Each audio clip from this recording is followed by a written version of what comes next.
In today's video, I'm going to teach you how to add meals on MyFitnessPal in a quick tutorial. Whether you're trying to maintain your weight, lose a few pounds, or simply eat healthier, keeping track of your meals is a great way to stay on track. Let's dive right in and make adding meals as easy as pie. First, you'll want to start by opening your MyFitnessPal app. If it's not on your home screen, you can find it by searching in your apps list or using the search function on your device. It's always a good idea to make sure your app is up to date to ensure a smooth experience. Once the app is open, the next step is to log into your account. You'll see the login option right on the main screen when you first open the app. Enter the email address associated with your account, followed by your password. Make sure there are no typos, and if you've saved your login details on your device, it might autofill these for you, which is a time saver. After entering your credentials, click the login button. You should then be directed to the home page of MyFitnessPal.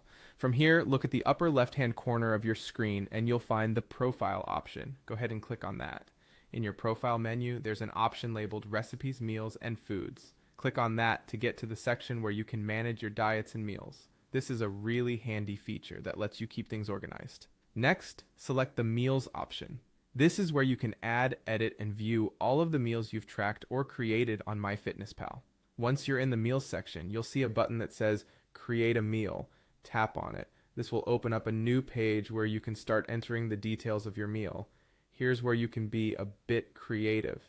Enter your meal name. This can be something like lunch with friends or vegetarian dinner. You can also add a photo of the meal if you'd like. This can be particularly useful if you're a visual person and enjoy seeing what you've logged. Continue by clicking the plus sign at the bottom of the screen. This allows you to start adding individual foods to your meal.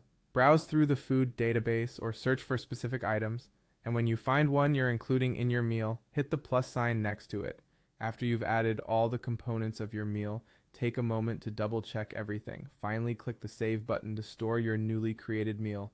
And there you have it. You've successfully added a meal to MyFitnessPal. Keep up this habit to track your nutrition and reach your goals. Thanks for joining this tutorial, and I hope this has helped make MyFitnessPal a bit easier to use.